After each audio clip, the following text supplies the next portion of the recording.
Welcome to Rise Up in Business, the law podcast for small business owners. This podcast is designed to share important legal information without the stuffy legal jargon. I'm Tracy Milacrane. Let's get into today's episode.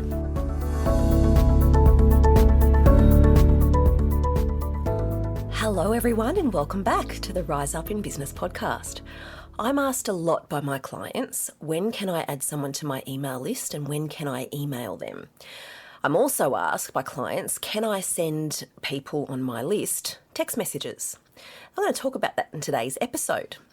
So in case you didn't know, there is a thing in Australia called the Spam Act. So there's legislation that sets out rules and regulations and best practice around when you can and can't contact people with marketing information or with business information. The short answer is, can you just add someone to your email list because you know them, because you met them at an event or a function?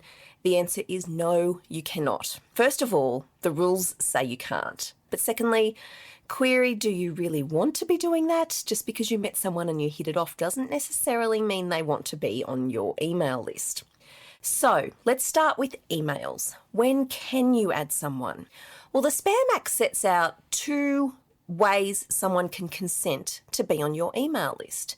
It's either express consent, so that's when they've actually signed up to your email list or they have filled out a form and they've ticked a box consenting to receiving communication for you, or they've given you their information and they've asked to be included, or you've just flat out asked them, would you mind if I add you to my email list? And they say, yeah, that'd be great. That's all express consent, so there's absolutely no issues, obviously, adding people to your email list in those circumstances. The one that I talk to clients about more often, though, is the inferred consent. So that happens when somebody hasn't actually said yes, but you can infer through your business relationship and their conduct that they're going to consent to being on your list. So, for example, if someone becomes your client, then you can infer that they're happy to hear from you because they're wanting to work from you. My view is, from a business perspective, that we like to make sure we're telling people we're going to put them onto their list. So when I'm drafting your business agreement or your client service agreement or your T's and C's, there will always be a provision in there that says, we're going to add you to our email list, but you can unsubscribe at any time. So you'll always see that. My view, that's good business and that's best practice, and it puts you in that position of having advised them, they've continued working with you, we say that's express consent. So they're the two ways you get consent from people to go onto your email list. Does the same apply though to SMS communication? No, that's a little different. There is no inferred consent for SMS communication. That needs to be express consent. So that actually needs to be you asking them, are you happy for us to contact you via SMS?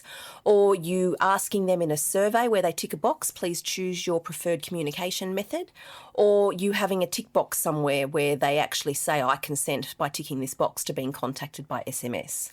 That can be really important for e-commerce businesses because you often want to send updates to your consumers as to the status of their order. It can also be important for service providers if you want to send text message communication as a reminder for an appointment, so a confirmation. But you've got to give the option though. You can't simply assume somebody's going to be happy to receive your SMS. Now, clients say to me, but Tracy, my dentist or hairdresser or beautician, they text me and I've never given my express consent, so surely it must be okay. And to that I say, whilst yes, some of us might find that helpful, just because somebody else is sending it without asking you doesn't mean they've done it the right way. So what I'm doing here is I'm explaining to you what the right way is, and simply receiving text messages out of the blue, and I get so many of them and they're really annoying. It's not okay. Just because someone else has done it without asking consent doesn't mean you're allowed to. The legislation says you're not. So for you, diligent business owners, please don't send text messages to people unless you've got their express consent. Big no-no. Now, the next thing I want to talk about, and it's super quick, is legally, what do you need to have in your communication if you're sending it out to your list? 3 things. You need to have your sender details, so you need to be identified with your ABN. Most email platforms have all of this set up, so you don't really need to think about it, but you need to make sure that the person that you're communicating with understands who you are The second thing is make sure that there are clear details for people to get in contact with you. That's actually a requirement. And the third one, which we all know, is the unsubscribe option. They're the three things that you need to have in your communication when you are emailing or SMSing people. Business details on your ABN, your contact details, and an unsubscribe option. Yes, that goes for both emails and SMS. Most of you listening to this are going to be more interested in the emails, and I get that, but SMS is becoming a thing.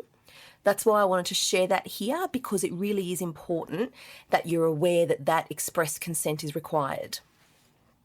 My view is that you can package all of the consent requirements beautifully into your properly tailored business legals.